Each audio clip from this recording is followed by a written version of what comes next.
yuridis B.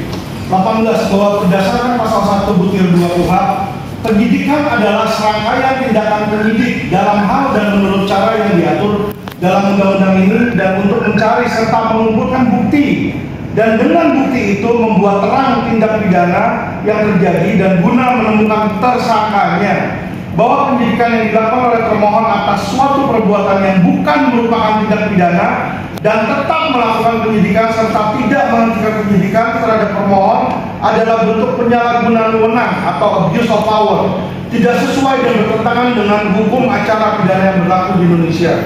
19. Bahwa dalam pasal 53 dan pasal 54 Undang-Undang RI nomor 28 tahun 2004 tentang perubahan atas Undang-Undang nomor 16 tahun 2001 tentang yayasan berbunyi sebagai berikut. Pasal 53, pemeriksaan terhadap yayasan untuk mendapatkan data dan keterangan dapat dilakukan dalam hal terdapat dugaan bahwa organ yayasan A. melakukan perbuatan melawan hukum atau bertentangan dengan anggaran dasar, B. lalai dalam melaksanakan tugasnya, C. melakukan perbuatan yang merugikan yayasan atau pihak ketiga, atau D. melakukan perbuatan yang merugikan negara. 2. Pemeriksaan sebagaimana dimaksud dalam ayat 1 huruf A, huruf B, huruf C hanya dapat dilakukan berdasarkan penetapan pengadilan atas permohonan tertulis pihak ketiga yang berkepentingan disertai alasan. 3. Pemeriksaan sebagaimana dimaksud dalam ayat 1 huruf D dapat dilakukan berdasarkan penetapan pengadilan atas permintaan kejaksaan dalam hal mewakili kepentingan umum. Pasal 54. Pengadilan dapat menolak atau mengabulkan permohonan pemeriksaan sebagaimana dimaksud dalam pasal 53 ayat 2. 2. Dalam hal pengadilan mengabulkan permohonan pemeriksaan terhadap yayasan, pengadilan mengeluarkan penetapan bagi pemeriksaan dan mengangkat paling banyak 3 orang ahli sebagai pemeriksa untuk melakukan pemeriksaan. 3. Pembina, pengurus, dan pengawas serta pelaksana kegiatan atau karyawan yayasan tidak dapat diangkat menjadi pemeriksa sebagaimana dimaksud dalam ayat 2. 20. Bahwa secara formil pihak yang berkepentingan atau pihak yang dirugikan dapat mengajukan permohonan kepada pengadilan secara tertulis disertai alasan untuk melakukan pemeriksaan terhadap organisasi Yayasan Pesantren Indonesia dalam kurung YPI yang diduga melakukan perbuatan melawan hukum atau bertentangan dengan anggaran dasar yayasan sebagaimana yang dimaksudkan dalam pasal tersebut di atas dalam kurung angka 19. 21. Bahwa sampai saat ini tidak ada penetapan pengadilan yang memerintahkan kepada siapapun untuk melakukan pemeriksaan terhadap organ YPI atau pemeriksaan terhadap pemohon atas dugaan melakukan perbuatan melawan hukum atau bertentangan dengan anggaran dasar yayasan, dan belum ada penetapan pengadilan yang menerangkan adanya kerugian yang diderita oleh YPI. Seharusnya termohon menjalankan ketentuan secara formil dan tidak secara gegabah dan sewenang-wenang telah menetapkan pemohon sebagai tersangka di dalam perkara akuo. 22. Bahwa penyidikan itu dilakukan terhadap suatu perbuatan pidana, bukan terhadap perbuatan yang bukan merupakan perbuatan pidana. Untuk menentukan apakah suatu perbuatan merupakan tindakan pidana atau bukan, KUHP telah membuka jalannya, yaitu melalui proses yang dilakukan disebut penyelidikan. Pasal 1 butir 5 KUHP menyatakan penyelidikan adalah serangkaian tindakan penyelidik untuk mencari dan menemukan suatu peristiwa yang diduga sebagai tindakan pidana guna menentukan dapat atau tidaknya dilakukan penyidikan menurut cara yang dilakukan dalam undang-undang ini. 23. Bahwa pemohon dan keluarga serta penasihat hukum pemohon hingga saat ini tidak pernah mendapatkan atau menerima surat pemberitahuan dimulai penyidikan dalam kurung SPDP dan surat pemberitahuan penetapan tersangka. Hal ini bertentangan dengan putusan Mahkamah Konstitusi nomor 130 garing PUU strip X 3 garing 2015 yang amar putusannya berbunyi, penyidik wajib memberitahukan dan menyerahkan surat perintah dimulai penyidikan kepada penuntut umum, terlapor, dan korban atau pelapor dalam waktu paling lambat 7 hari sejak dikeluarkannya surat perintah penyidikan serta melampirkan dalam berkas perkara. 24. Bahwa peraturan Kapolri Perkap nomor 6 tahun 2019 merupakan penyempurnaan dan penyesuaian dari perkembangan hukum, termasuk aturan yang berhubungan dengan SPDP surat perintah dimulai penyidikan pasca putusan Mahkamah Konstitusi nomor 130 garing PUU garing 2015 sekaligus sebagai pengganti Perkap 14 tahun 2012 tentang manajemen penyidikan tindak pidana yang telah dicabut berdasarkan peraturan Polri Perpol nomor 6 tahun 2019 tentang pencabutan peraturan Kapolri nomor 14 tahun 2012 tentang manajemen penyidikan tindak pidana. 25. Bahwa berdasarkan peraturan Kapolri Perkap nomor 6 tahun 2019 tentang penyidikan tindak pidana pasal 13 Ayat 1, penyidikan dilakukan dengan dasar A. Laporan polisi dan B. Surat perintah penyidikan. 2. Surat perintah penyidikan sebagaimana dimaksud paling sedikit memuat A. Dasar penyidikan, B. Identitas tim penyidik, C. Perkara yang dilakukan penyidikan, D. Waktu dimulai penyidikan, dan E. Identitas penyidik selaku pejabat pemberi perintah. 3. Setelah surat perintah penyidikan diterbitkan dibuat SPDP. Ayat 1 SPDP sebagaimana maksud pasal 13 dikirimkan pada penuntut umum, pelapor atau korban dan terlapor dalam waktu paling lambat 7 hari setelah diterbitkan surat perintah penyidikan. Bahwa apabila mengacu pada pasal 13 ayat 3 dan pasal 14 ayat 1 kegiatan penyidikan diatur dalam Perkap tentang penyidikan tindak pidana, namun fakta yang terjadi kegiatan penyidikan terhadap pemohon tidak sesuai dengan peraturan perundang-undangan di mana pemohon tidak pernah menerima SPDP. Hal ini melanggar atau bertentangan dengan Perkap tersebut. 27. Bahwa penetapan tersangka termohon harus berdasarkan pasal 184 ayat 1 KUHP, yaitu alat bukti. Satu alat bukti yang sah adalah A. Keterangan saksi, keterangan ahli, B. C. Surat, D. Bukti petunjuk, dan E. Keterangan terdakwa. 28. Bahwa selain adanya pelanggaran prosedur, penetapan tersangka terhadap pemohon juga tidak didasarkan atas bukti permulaan yang cukup. Pada berdasarkan pasal 1 bukti 14 KUHP menyatakan tersangka adalah seseorang yang karena perbuatannya atau keadaannya berdasarkan bukti permulaan patut diduga sebagai pelaku tindak pidana.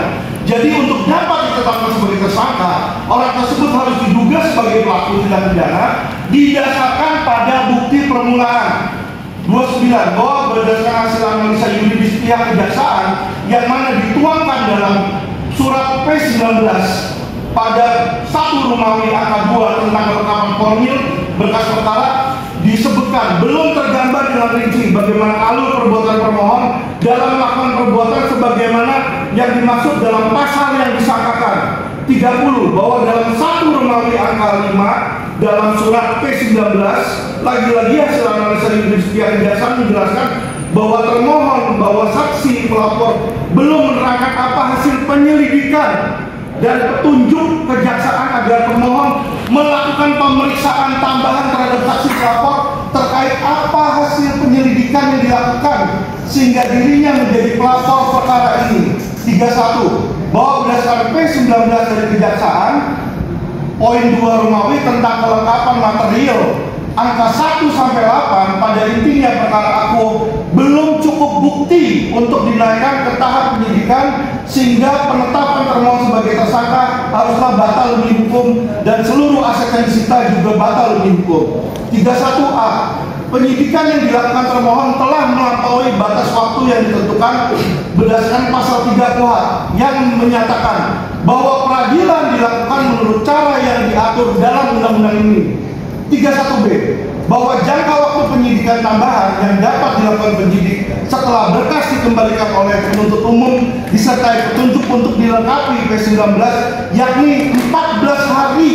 Hal ini juga diatur dalam pasal 138 ayat 2 KUHP yang berbunyi dalam hal hasil penyelidikan belum lengkap, penuntut umum mengembalikan berkas kepada penyidik disertai petunjuk tentang hal yang harus dilakukan untuk dilengkapi dalam waktu 14 hari sejak tanggal penerimaan berkas. Penyidik harus sudah menyampaikan kembali berkas perkara itu kepada penuntut umum.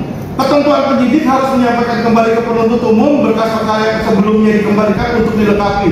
Dengan demikian, penyidikan tersebut harus dinyatakan selesai dan perkaranya harus dihentikan. 32. Bahwa jika mengacu penjelasan terkait bukti permulaan terdapat dalam putusan MKRI nomor 21 garing PUU strip 12 Romawi garing 2014 yang menyatakan bahwa istilah bukti permulaan yang cukup dan bukti yang cukup yang terdapat dalam pasal 1 butir 14, pasal 17, pasal 21 ayat 1 KUHP harus dimaknai sebagai minimal 2 alat bukti berdasarkan pasal 184 ayat 1 KUHP. Maka berdasarkan putusan MK tersebut, seluruh penyidikan yang dilakukan termohon haruslah batal demi hukum karena belum cukup bukti. 3. Bahwa ketentuan berdasarkan minimal 2 alat bukti untuk dapat menetapkan tersangka juga diatur dalam pasal 1 angka 9 Peraturan Kapolri Perkap nomor 6 tahun 2019 tentang penyidikan tindak pidana yang menyatakan tersangka adalah seseorang yang karena perbuatannya atau keadaannya berdasarkan 2 alat bukti yang sah didukung barang bukti patut diduga sebagai pelaku tindak pidana.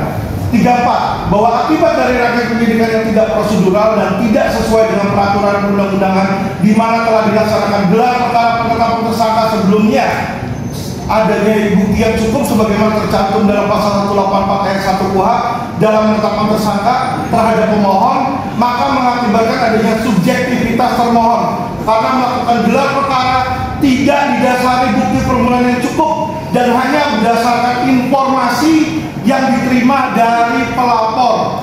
35. Bahwa penetapan tersangka kepada pemohon yang diucapkan oleh termohon pada tanggal 2 November 2023 di kantor Barreskrim dan diumumkan oleh media massa cetak maupun elektronik, termohon menunjukkan adanya penetapan tersangka dilakukan dengan tergesa-gesa, tidak adanya surat penetapan tersangka pada saat itu mengakibatkan proses pembuktian tidak sempurna sehingga semakin jelas unsur subjektivitas dan tendensi dari termohon untuk melakukan penyidikan yang tidak objektif.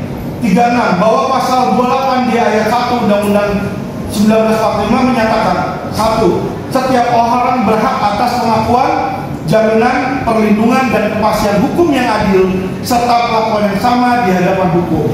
37. Bahwa berdasarkan pasal tersebut asas praduga tidak bersalah atau presumption of innocence juga harus dihormati oleh termohon dalam melaksanakan tugas dan wewenang sebagai penyidik di Kepolisian Negara Republik Indonesia. 38. Bahwa pasal 66 KUHP mengatur tersangka atau terdakwa tidak dibebani kewajiban pembuktian.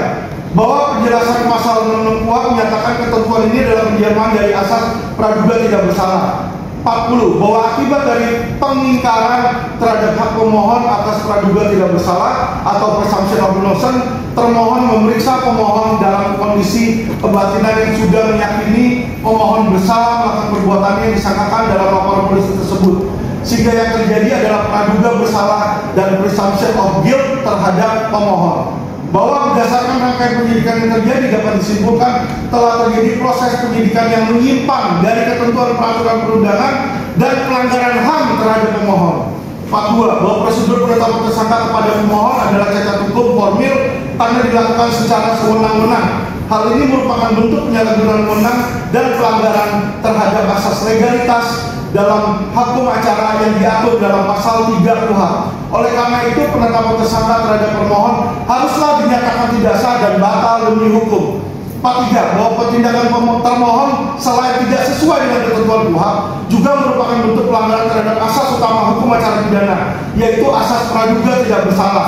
Asas ini menyatakan bahwa sebelum ada putusan pengadilan, seseorang wajib dianggap tidak bersalah sehingga haknya sebagai orang yang tidak bersalah harus tetap diakui dan dijamin sebagai hak asasi manusia. Oleh sebab itu, segala upaya paksa yang dilakukan oleh termohon selama perkara tersebut belum mempunyai kekuatan hukum tetap harus diberitahukan kepada pemohon sebagai wujud dari perlindungan terhadap hak-hak pemohon. 44. Bahwa berdasarkan uraian di atas, maka penetapan tersangka terhadap pemohon merupakan perbuatan yang sewenang-wenang, bertentangan dengan hukum dan cacat yuridis. Oleh karena itu harus dinyatakan tidak sah dan tidak memiliki kekuatan hukum mengikat, dan termohon harus diperintahkan untuk menghentikan penyidikan, mencabut status tersangka kepada pemohon, serta mengembalikan saldo rekening dan aset-aset milik pesantren Mahat Al Zaitun dalam keadaan semula dalam waktu 3x24 jam setelah putusan ini dibacakan. 45. Bahwa dengan adanya tindakan dari termohon yang telah merusak karakter dan nama baik pemohon,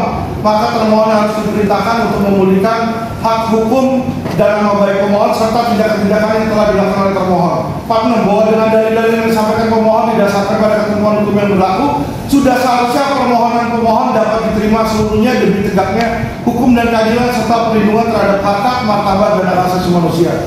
Sebab permohonan pra peradilan memang dimaksud sebagai sarana kontrol terhadap permohonan yang dilakukan secara sewenang-wenang dan bertentangan dengan hukum. 3. Petitum. Bahwa berdasarkan seluruh uraian di atas, pemohon menyampaikan permohonan kepada Yang Mulia Ketua Pengadilan Jakarta Selatan melalui hakim pemeriksa dan pemutus perkara Akuo berkenan memeriksa dan menjatuhkan putusan sebagai berikut. 1. Menerima dan mengabulkan permohonan pra peradilan dari pemohon Abdul Salam Panji Gumilang alias Abdul Salam Rasidi Panji Gumilang alias Abu Malik alias H.